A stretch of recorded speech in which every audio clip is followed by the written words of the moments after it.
Welcome friends to today's second and rich session of research and editorial analysis powered by Growth Mode UPSC। आज के दूसरे लेख में हम लोग जैव विविधता के संरक्षण के बारे में बात करेंगे, क्योंकि यह लेख जो है वो जैव विविधता के जो संरक्षण के जो कदम है उस कदम के ऊपर आधारित है। प्लस यहाँ कैसे जैव विविधता का संरक्षण किया जाए या करना चाहिए इसकी बात यहाँ नहीं हुई है, मगर जो आज दिन तक हम लोग जैव संरक्षण करने के लिए यानी कि बायोडाइवर्सिटी कन्वर्जन करने के लिए जो कदम उठाते आए हैं, क्या वे कदम इफेक्टिव है, क्या वे कदम असरकारक साबित हुए हैं, इसका यहाँ विश्लेषण किया गया है यह लेखक के द्वारा। प्लस कौन कौन से प्रश्न जो है वो यह संरक्षण कदम से निकलकर हमारे सामने आए हैं नई चुनौतियों के रूप में, उसका भी यहाँ लेखक के द्वारा जिक्र हुआ है। लेख बहुत ही अच्छा है। मधुसूदन बांदी नामक एक अध्यापक के द्वारा यह लेख लिखा गया है, जो अध्यापक गुजरात की एक रेप्यूटेड यूनिवर्सिटी के साथ संबंधी है और अध्यापन का कार्य करते हैं। देखेंगे लेख 3 चरणों में देखेंगे। सबसे पहले निष्कर्ष देखेंगे, उसके बाद जो लेख में की गई महत्वपूर्ण बातें यानी कि the highlights of the article देखेंगे, और उसके बाद जो रिसर्च्ड एलिमेंट्स है यानी कि संशोधित तत्व है जिसको हम इस पूरे आर्टिकल में से एक्सट्रैक्ट कर सके उसकी भी बात करेंगे। अगर हमारे परीक्षा के साथ यह आज के इस आर्टिकल को हमें लिंक करना है परीक्षा के विषय संबंधी, तो जीएस पेपर 3 के साथ हम लोग इसको लिंक कर सकते हैं, और उसमें भी एनवायरमेंट, और एनवायरमेंट में भी अगर हमें स्पेसिफिकली देखना है तो कंजर्वेशन।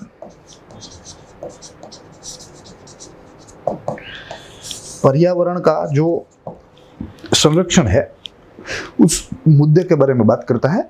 हालांकि जैसे मैंने आपको बताया कि यहाँ कैसे संरक्षण किया जाए, कौन सी नीतियाँ होनी चाहिए, उसकी बातें यहाँ नहीं की गई है, उसकी चर्चा यहाँ नहीं हुई है, मगर चर्चा कुछ अलग प्रकार की हुई है, अलग किस्म की हुई है, जो हमारे लिए थोड़ी महत्वपूर्ण है। लेखक ने यहाँ बताया है कि जो आज दिन तक हम लोग कंजर्वेशन के जो कदम उठाते आए हैं उनसे कई चुनौतियां जो है वो भी आज हमारे सामने आ गई है, तो इसका जिक्र यहाँ लेखक ने किया है, जिसको हम लोग थरली हमारे इस पूरे सत्र में या इस पूरे उपाख्यान में देखने का प्रयास करेंगे। तो शुरू करते हैं। सबसे प्रथम लेख की तस्वीर देखेंगे और यह जो लेख का कंटेंट है जो आज के द हिंदू में छपा है उसको देखने का प्रयास करेंगे। देखिए, मधुसूदन बांदी जिसका मैंने जिक्र किया, जो एक प्राध्यापक है गुजरात के एक यूनिवर्सिटी में, उसके द्वारा यह लेख लिखा गया है और बहुत ही तगड़ा लेख है, बहुत ही संशोधात्मक लेख है।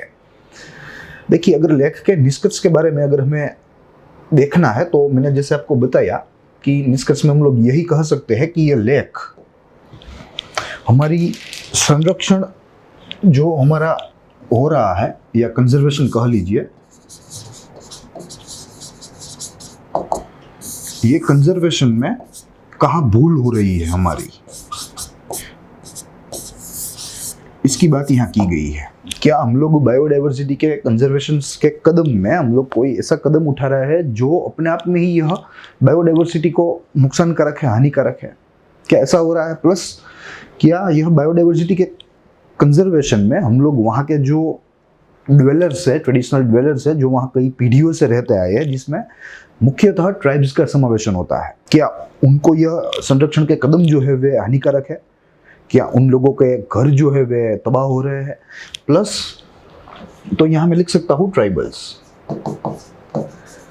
और प्लस जो आज का जो वेस्टर्न घाट है,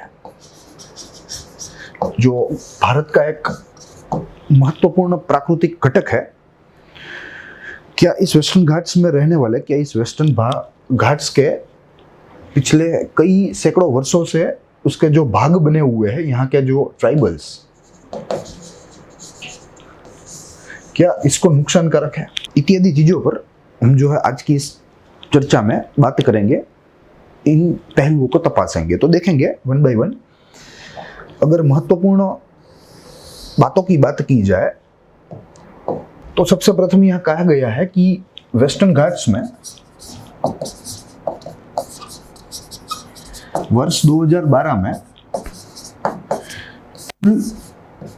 39 एरियाज को वर्ल्ड हेरिटेज साइट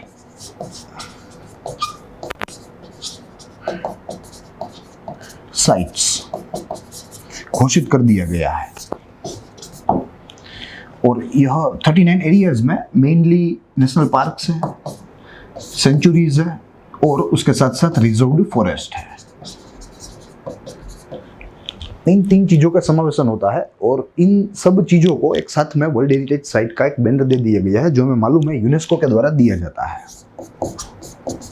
ये यूनेस्को का प्रोग्राम है जो कि 1972 में इनिशिएट हुआ था और इसका सोल ऑब्जेक्टिव जो है वो है किसी भी देश की या पूरे विश्व में जो कल्चरल और जो नेचुरल हेरिटेज है उसको संरक्षित करना, उसको बचा के रखना, यह पूरे के पूरे प्रोग्राम का मूलभूत उद्देश्य है। तो उसी के तहत हमारे वेस्टर्न घाट को या वेस्टर्न घाट की जो बायोडाइवर्सिटी है, जैव विविधता आप कह लीजिए, बहुत ही महत्वपूर्ण होती है यह जैव विविधता हमारे जो है सरल जीवन के लिए, प्लस एक बैलेंस, एक संतुलन मेंटेन करने के लिए पूरे पर्यावरण में। तो उसको बचाने के लिए यह पूरे के पूरे क्षेत्र को, यानी कि पूरे के पूरे प्रदेशों को, जिसमें 39 एरियाज इंक्लूड है, उनको वर्ल्ड हेरिटेज साइट जाहिर कर दिया। अब वर्ल्ड हेरिटेज साइट होना यानी कि वहाँ के जो ट्रेडिशनल ड्वेलर्स है, जो वहाँ पीढ़ियों से रहता है, और मेनली उसमें ट्राइब ही होंगे, ये भी हमें मालूम है कि जंगल विस्तार में जनजातीय समूह जो है वे ही रहते हैं, या जंगल में रहने वाले समूहों को जनजातीय समूह कहा जाता है, ये हमें मालूम है। तो मेनली इन ट्रेडिशनल ड्वेलर्स को अपने हक से वंचित रख देंगे, क्योंकि वर्ल्ड हेरिटेज साइट में इन लोगों का जो है हस्तक्षेप जो है वो अलाउड नहीं है। तो इसी की वजह से अब इन लोगों को भी डर लग रहा है कि वर्ल्ड हेरिटेज साइट के नाम पर कहीं ये हमारे घर छीन रहे हैं।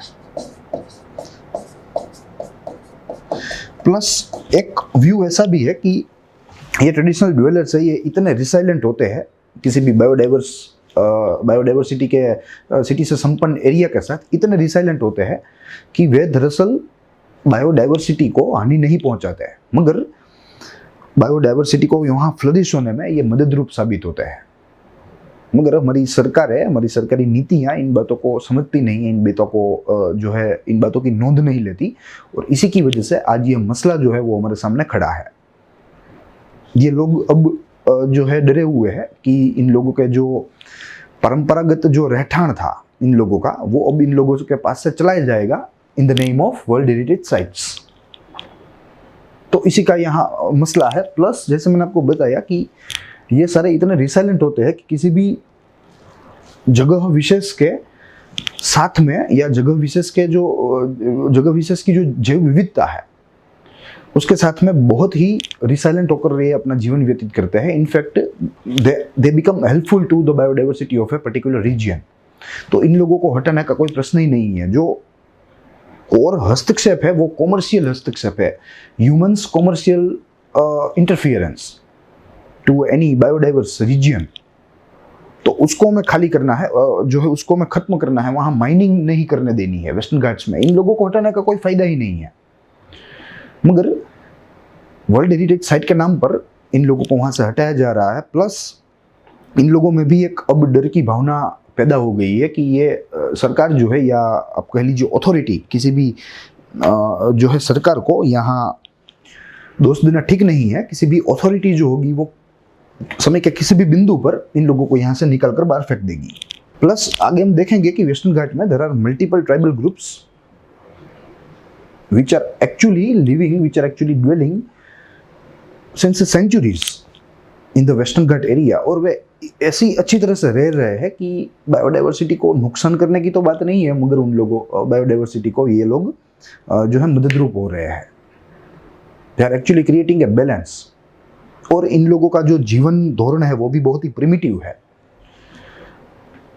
ये हमारी तरह जो है फॉरेस्ट में जाकर जो है 4G का इस्तेमाल नहीं करते हैं, या किसी भी अन्य कोई ऐसे उपकरणों का इस्तेमाल नहीं करते। तो they are very resilient with the entire biodiversity region, but फिर भी उन लोगों को निकालने की बात हो रही है। प्लस यहाँ ट्राइबल ग्रुप्स में भी एक जो पर्टिकुलर वल्नरेबल ट्राइबल ग्रुप्स होते हैं जिसे PVTG कहा जाता है, तो इन लोगों की भी यहाँ अच्छी खासी बस्ती है। ठीक है, वे पर्टिकुलरली वल्नरेबल है, यानी कि ट्राइबल्स में भी ज़्यादा पीड़ित, ज़्यादा प्रताड़ित, ज़्यादा वंचित ये ग्रुप यहाँ ये समूह रहते हैं, जिसमें कुणबीस का समावेशन हो सकता है, हम लोग गौलीस का समावेशन कर सकते हैं, या आप कह लीजिए एक प्रकार के जो मराठी कौम है ये भी यहाँ ट्राइब के रूप में रह रही है, ये भी पर्टिकुलरली वल्नरेबल ट्राइबल ग्रुप में ही आती है। तो अब इन सब समूहों के ऊपर एक जो है गंभीर संकट आ पड़ा है कि कहीं सत्ता जो है वो वर्ल्ड हेरिटेज साइट्स के नाम पर कहीं हमारा जो ट्रेडिशनल ड्वेलिंग है, हमारा जो परंपरागत घर है, जो हमारा रहवास है, वो इसको जो है कहीं छीन ना ले हमारे पास से। तो ये एक हवा यहाँ चल रही है। उसमें भी देखिए टोटल जो हमारे ट्राइबल्स है, हमें मालूम है कि 8% of our total population, more than 8%, तो हम लोग उसे 8 की तरह ही यूज कर सकते हैं। तो 8% जो ट्राइबल पॉपुलेशन है हमारी, उसमें से 44% जो है they belongs to particular vulnerable tribal groups. जैसे मैंने आपको बताया कि ये ट्राइबल में भी जो ज़्यादा प्रताड़ित है, ज़्यादा पीड़ित है, ज़्यादा वंचित है, ये इन वर्गों की बात है। तो ऐसा 44% है कुल हमारे ट्राइबल पॉपुलेशन के। हमारा कुल ट्राइबल पॉपुलेशन हम लोग देख सकते हैं 8% यानी कि 10 करोड़। 10 करोड़ में से 44% they belong to particular vulnerable group. और ये यहाँ भी वेस्टर्न घाट में भी ये रहते हैं, वेस्टर्न घाट में ही जो है अपना जीवन निर्वाह करते हैं। और जीवन निर्वाह करने के लिए भी ये लोग माइनर फॉरेस्ट प्रोड्यूस के ऊपर निर्भर है। जैसे वेस्टर्न घाट के संदर्भ में यहाँ में चिनामोन कह सकते हैं, या आप कह लीजिए कोकम, या आप कह लीजिए हनी, ठीक है। तो ऐसी चीज वस्तुओं को के ऊपर डिपेंड होकर ये अपना जीवन निर्वाह करते हैं। तो इन लोगों को यहाँ से निकालने की जो बात है वो बेबुनियादी है। ये दरअसल कंजर्वेशन की बात नहीं है, कंजर्वेशन ऐसा नहीं हो सकता, ऐसा लेखक ने यहाँ खंडन किया है। और ये जो समूह है पर्टिकुलर वल्नरेबल ट्राइबल ग्रुप्स, इन समूहों को according to forest rights act 2005 इन लोगों को अदर ट्रेडिशनल फॉरेस्ट ड्वेलर्स के रूप में देखा जाता है, नहीं कि main traditional forest dwellers, other forest dwellers की तरह देखा जाता है। तो इन लोगों के जो हक है वे भी इन लोगों के पास से छीने जाते हैं। इन लोगों की कोई आवाज़ ही नहीं है। जो कोई भी हक मिल रहा है under forest act, forest rights act, वो हक सारा का सारा ट्राइबल ग्रुप्स को ही मिल रहा है।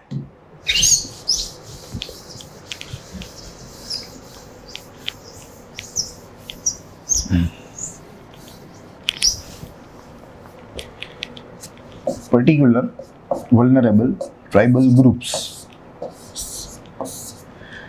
according to Forest Rights Act 2005 यानी कि 2005, they are treated as other traditional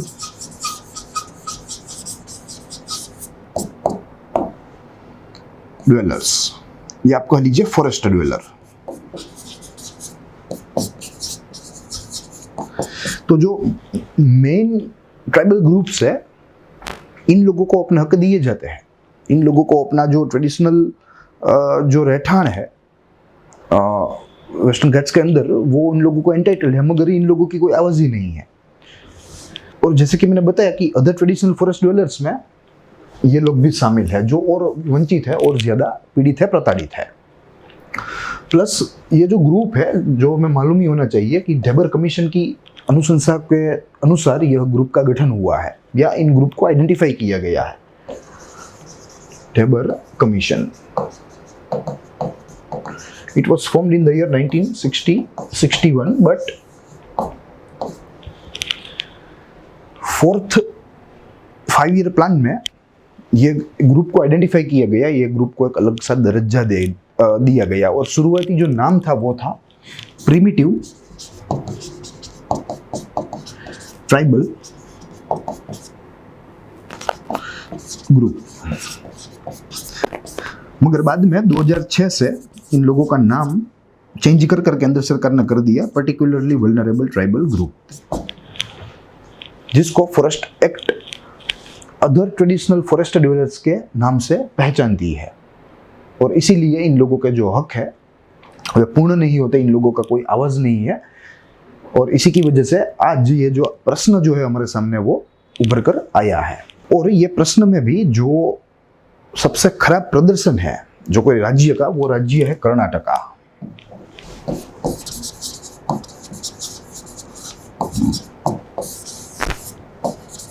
हमें मालूम है कि गुजरात से लेकर नीचे केरला तक, गुजरात कह लीजिए, महाराष्ट्र, फिर गोवा, फिर कर्नाटका और फिर केरला, तो इतने राज्यों में वेस्टर्न घाट्स फैला हुआ है, जिसमें से कर्नाटका इस मामले में बहुत ही खराब प्रदर्शन कर रहा है, बहुत ही खराब प्रदर्शन कर रहा है। जो प्रश्न उनके सामने आ रहे हैं उनका ठीक तरह से हल नहीं किया जा रहा है, या हल करने का जो रेशियो है वो बहुत ही कम है। सिर्फ 5%, आप कह लीजिए सिर्फ 5% प्रश्नों का ही हल हुआ है इतने वर्षों में। तो कर्नाटका गवर्नमेंट का, कर्नाटका राज्य का बहुत ही खराब प्रदर्शन यहाँ हमें देखने को मिलता है इस पर्टिकुलर मुद्दे में, इस निश्चित मुद्दे में। और जैसे ही मैंने बताया कि ये जो आज का हमारा अप्रोच है बायोडाइवर्सिटी कंजर्वेशन का, ये अप्रोच ही दरअसल गलत है, या इस पूरी की पूरी नीति का जो अनुकरण होना चाहिए, जो इम्प्लीमेंटेशन होना चाहिए, वो ठीक तरह से नहीं हो पा रहा है। और कहीं ना कहीं इसी की वजह से आज जो हमें रिजल्ट्स मिलने चाहिए हमारे इस कंजर्वेटिव पॉलिसीज से, वो हमें आज नहीं मिल रहा है। भारत की बात नहीं है, विश्व भर की बात है। हाल ही में एक जो है थोड़े समय के पहले एक रिपोर्ट प्रदर्शित हुआ था, जिसके संदर्भ में ऐसा कहा गया है कि प्रोटेक्टेड एरियाज भले ही ज़्यादा हुए हो पूरे विश्व में, नंबर ऑफ प्रोटेक्टेड एरियाज बढ़ते गए हैं, मगर उनके सामने जो कंजर्वेशन होना चाहिए वो नहीं हो पा रहा है। बायोडाइवर्सिटी लॉस हो रही है, स्पीसीज लॉस हो रही है, वाइल्ड लाइफ लॉस हो रही है, वेजिटेशन लॉस हो रहा है। ठीक है, protected areas are increasing day by day, year by year, but in the contrary वो प्रोटेक्टेड एरियाज का जो मुख्य उद्देश्य है, इन सब सारी चीज़ों को बचाना, जैव विविधता को बचाना, वो उद्देश्य तक हम लोग नहीं पहुंच पा रहे हैं। तो कहीं ना कहीं हमारा यह इम्प्लीमेंटेशन लूपहोल ही है, और यह इम्प्लीमेंटेशन लूपहोल को ही हमें ठीक करने के लिए हमारी जो जैव विविधता संरक्षण की जो नीतियां हैं उसमें हमें फेरफार करना चाहिए। और ऐसे जो समूह होते हैं जो कि पीढ़ियों से जंगल विस्तार में रहते हैं, और जिसे हम ट्राइब कहते हैं, और ट्राइब में भी जो पर्टिकुलरली वल्नरेबल ग्रुप्स है, उन लोगों का हमें ख्याल रखना होगा, उन लोगों के ऑक्यूपेशन का ख्याल रखना होगा, उन लोगों की जो ज़मीनें हैं उसका भी ख्याल हमें रखना होगा। और इसके लिए जो फॉरेस्ट राइट्स एक्ट है वो हमारे पास बहुत ही अच्छा हथियार है, मगर इसका भी इम्प्लीमेंटेशन जो है वो ठीक तरह से हो नहीं पा रहा है, it is not up to the mark. तो हमें ये सुनिश्चित करना चाहिए कि इसका इम्प्लीमेंटेशन पूर्ण रूप से हो, और जंगल से जुड़े, चाहे वो ट्राइब्स हो या पर्टिकुलरली वल्नरेबल ग्रुप्स हो, इन दोनों के जो हक है वे इन लोगों को मिले, इन लोगों के अधिकारों का उल्लंघन ना हो, ये अधिकारों से वंचित ना रहे। तो ये बात हुई हाइलाइट्स ऑफ द आर्टिकल की। आगे रिसर्च एलिमेंट्स में हमें देखना है कि यह पर्टिकुलर वल्नरेबल जो ग्रुप्स है वे एक्चुअली क्या है, ट्राइबल ग्रुप्स, और उसके साथ साथ हम लोग कुछ प्रावधान फॉरेस्ट राइट्स एक्ट 2005 के भी देखेंगे, जो हमारी मेंस परीक्षा की दृष्टि से थोड़ा महत्वपूर्ण रहेगा। देखेंगे, देखिए सर्वप्रथम हमें देखना है कि पर्टिकुलरली वल्नरेबल ट्राइबल ग्रुप्स क्या होते हैं। तो ministry of tribal affairs has implemented the scheme of development of PVGTs which covers 75 particular vulnerable tribal groups। 75, आज हमारे भारत में 75 है। अगर प्रीलिम में भी कहीं प्रश्न आ जाए तो हमें यह याद रखना है, total number of particular vulnerable tribal groups are 75। Last one was added in the year 1993-94। After that no single entry of groups have been added to the list। देखेंगे आगे, under the scheme state government submits conservation cum development plans. Yes, CCD एक योजना का नाम है जो राज्य सरकारों के द्वारा इंप्लीमेंट होगी, जिसके अंतर्गत कंजर्वेशन भी होगा, डेवलपमेंट भी होगा।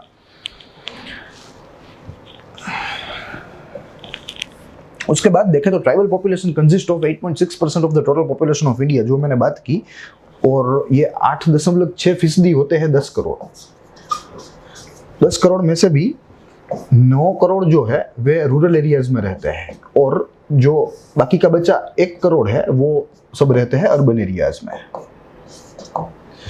मगर यहाँ तो स्वाभाविक सी बात है कि अगर हम वेस्टर्न घाट्स की बात कर रहे हैं, वेस्टर्न घाट्स में रहने वाले इन जनजातीय समूहों की बात करें, तो वे निसंदेह 9 करोड़ में ही आएंगे, रूरल एरियाज में रहने वालों में से ही आएंगे। In 1973, the government created primitive tribal groups on the recommendation of Dhebar commission. Dhebar commission हमें याद रखना है कि इट वॉज हैपेंड इन 1960-61। मगर इनकी जो अनुशंसाएं थी वे जाके 73 में इम्प्लीमेंट हुई गवर्नमेंट के द्वारा। और जैसे कि मैंने आपको बताया कि it was a period of 4th 5-year plan, जिसमें हमने ये जो है प्रावधान डाले as a separate category who are less developed among the tribal groups. वैसे तो ट्राइबल ग्रुप्स ही अविकसित है या अंडर डेवलप्ड कह सकते हैं, मगर उन ट्राइबल ग्रुप्स में भी कुछ ऐसे समूह है जो ज़्यादा पीड़ित है, ज़्यादा प्रताड़ित है। ये तो कुछ ऐसी बात हुई जैसे ओबीसी में क्रीमी लेयर होती है और नॉन क्रीमी लेयर होती है। ओबीसी में जो एक इलाइट वर्ग है उसे क्रीमी लेयर कहा जाता है, और ओबीसी में भी जो प्रताड़ित वर्ग है, ज़्यादा सप्रेस्ड है, ज़्यादा वंचित है, उन लोगों को नॉन क्रीमी लेयर में शामिल किया जाता है। तो कुछ ऐसी ही बात यहाँ कह सकते हैं हम लोग। The highest number of particular tribal vulnerable groups are found in Odisha which are 13। 75 में से अकेले उड़ीसा में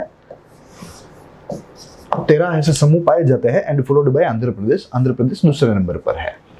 हालांकि कई सारे राज्यों में पाए जाते हैं ये पर्टिकुलर वल्नरेबल ट्राइबल ग्रुप्स, चाहे वो राजस्थान हो, गुजरात हो, कर्नाटका हो, केरला हो, आंध्र प्रदेश हो, जैसे हमने देखा ईस्टर्न कोस्ट में, या आप कह लीजिए उड़ीसा हो, वेस्ट बंगाल में भी पाए जाते हैं, महाराष्ट्र में भी है, प्लस मध्य प्रदेश छत्तीसगढ़ में भी पाए जाते हैं।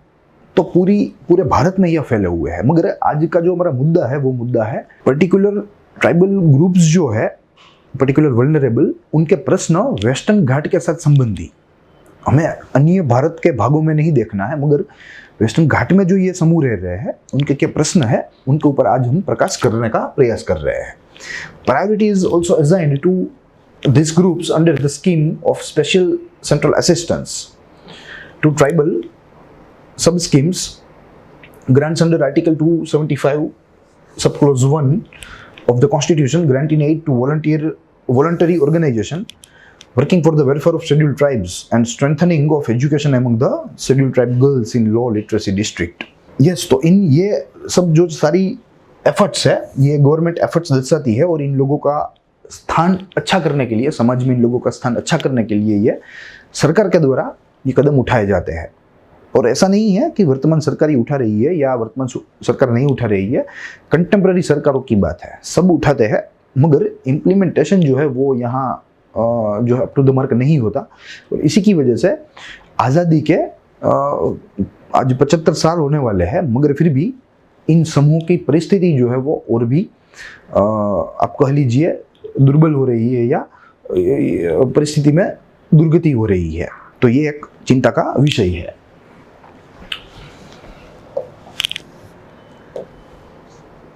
अब अगर फॉरेस्ट राइट एक्ट्स के बारे में देखने का प्रयास करें तो हम लोग इसके फीचर्स को देखेंगे, फिर यह राइट्स के तहत जो अधिकार मिले हुए हैं इन समूहों को उसको भी देखने का प्रयास करेंगे। तो फीचर में देखते हैं, the act recognise and vest the forest right and occupation in forest land in forest dwelling scheduled tribes and other traditional forest dwellers. देखिए, फॉरेस्ट ड्वेलिंग शेड्यूल्ड ट्राइब्स दो ग्रुप कर दिए गए हैं, और जैसे मैंने आपको बताया कि जो पर्टिकुलर वल्नरेबल ट्राइबल ग्रुप्स है इनको अदर ट्रेडिशनल फॉरेस्ट ड्वेलर्स माना जाता है, नहीं कि फॉरेस्ट ड्वेलिंग शेड्यूल्ड ट्राइब्स।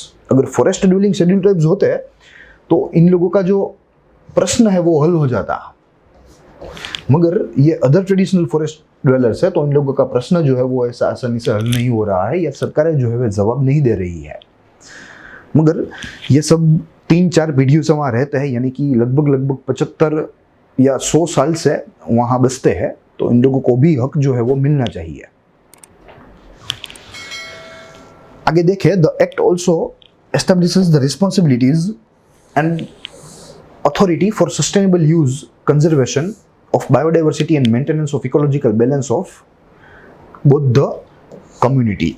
एक फॉरेस्ट ड्वेलिंग कम्युनिटी और दूसरी है अदर ट्रेडिशनल ड्वेलर्स की कम्युनिटी।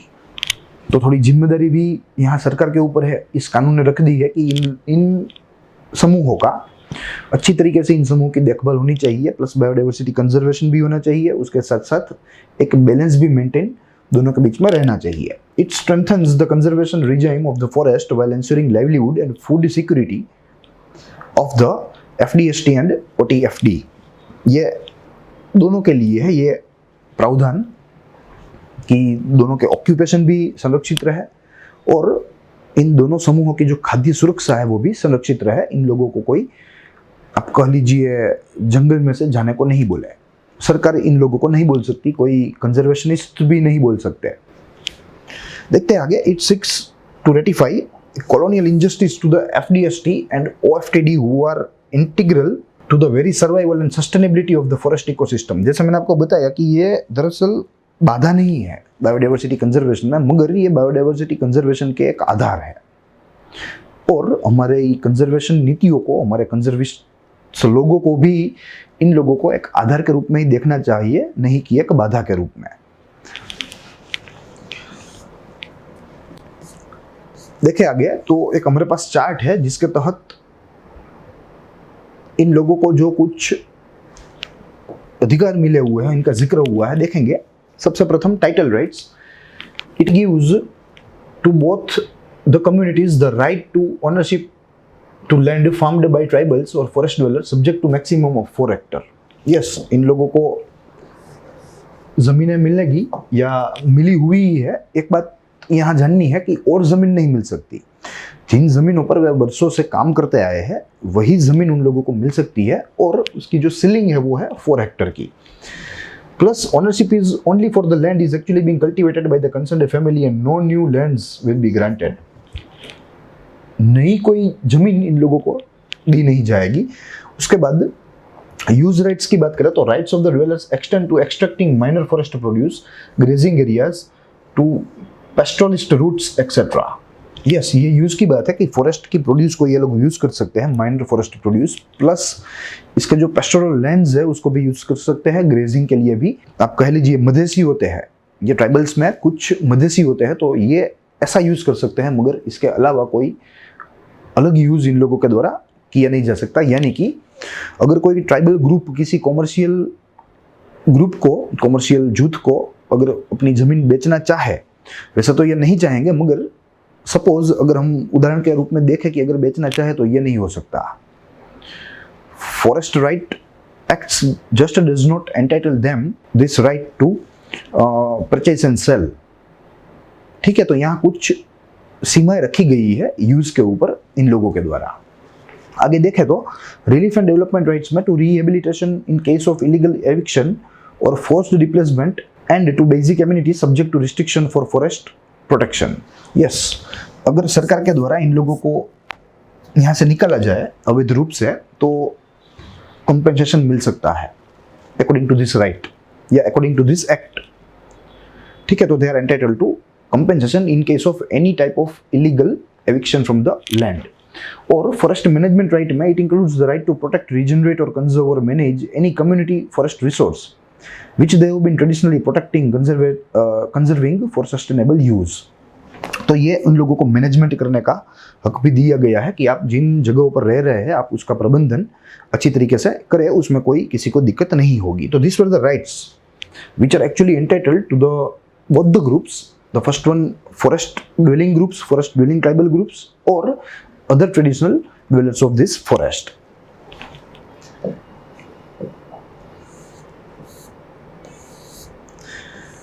देखिए अभी यहाँ लिखा हुआ है कि who can claim these rights, तो इसकी भी जो है यहाँ कंडीशन से दी गई है जिसके तहत मेंबर्स और कम्युनिटी ऑफ द ST, व्यक्तिगत मेंबर किसी भी जनजातीय समूह का या पूरा समूह who primarily reside in and who depend on the forest or forest lands for bona fide livelihood needs। कि जो समूह पहले से यहाँ रह रहे हैं, समूह हो या व्यक्ति हो, ये लोग ये अधिकार को क्लेम कर सकते हैं, ये अधिकार मांग सकते हैं। दूसरी बात, it can also be claimed by any member or community who has for at least 3 generations, यानी कि 75 years prior to the 13th day of December 2005 primarily reside in forest land for bona fide livelihood needs. के जो ये जो दिन यहाँ दिया गया है ये दिन फॉरेस्ट राइट एक्ट के अमल का है कि फॉरेस्ट राइट एक्ट इस दिन 2005 में अमल हुआ था। तो उसके पहले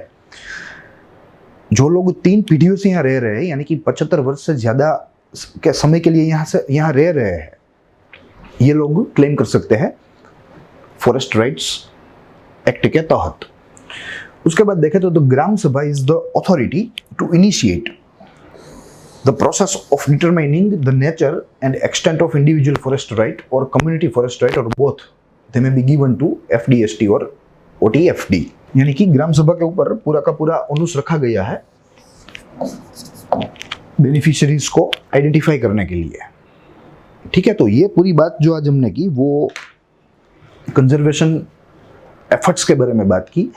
हालांकि जैसे मैंने शुरुआत में ही बात करी थी इस उपाख्यान में कि हम लोग कंजर्वेटिव नीतियों के बारे में नहीं देखेंगे, मगर कंजर्वेटिव नीतियों से जो प्रश्न खड़े हुए हैं उन प्रश्नों के बारे में देखेंगे, प्लस यह कंजर्वेटिव नीतियों को इवेल्युएट करेंगे कि क्या ये नीतियाँ पूर्ण रूप से हमें फायदेमंद साबित हो सकती है या पूर्ण रूप से हमें फायदा कर सकती है या नहीं कर सकती। उसके तहत हमने संशोधित तत्वों में हमने 2-3 चीजें देखी, जिसमें सर्वप्रथम हमने पर्टिकुलर वल्नरेबल ट्राइबल ग्रुप्स देखा, जो एक आज भारत की जनसंख्या का एक जो है एक समूह है। और ये इम्पोर्टेंट इसलिए है क्योंकि ये वंचित है, पीड़ित है, प्रताड़ित है और सालों से जो है मेन स्ट्रीम जो भारत की वस्ती है उससे आइसोलेट होकर अपना जीवन पसार कर रहे हैं। तो इन लोगों के हक भी कॉन्स्टिट्यूशन एंटाइटल करता है। तो इसी को हमें ध्यान में रखकर हमारी जो नीतियां हैं, कंजर्वेशन नीतियां, वो बनानी होगी, नहीं कि इन लोगों को हार्म कर कर हम लोग ये कंजर्वेशन नीतियां बना सकते हैं। उसके साथ साथ हमने फॉरेस्ट राइट एक्ट देखा 2005 का, जो कि बहुत ही महत्वपूर्ण एक्ट है और काफ़ी सवाल जो है ये इन एक्टों के ऊपर पूछे जाते हैं। तो उसमें जो हमने राइट्स देखे जो कि एंटाइटल है, कितने प्रकार के राइट्स है वो भी देखे और कौन लोग ये राइट्स को क्लेम कर सकते हैं वो भी देखने का यहाँ प्रयास किया। तो I hope you have enjoyed the lecture. हम लोग मिलेंगे अगले दिन अगले अभ्यास के साथ, अगले संपादकीय लेख के साथ। तब तक के लिए देखते रहिए ग्रोथ मोड UPSC। स्वस्थ रहिए, खुश रहिए।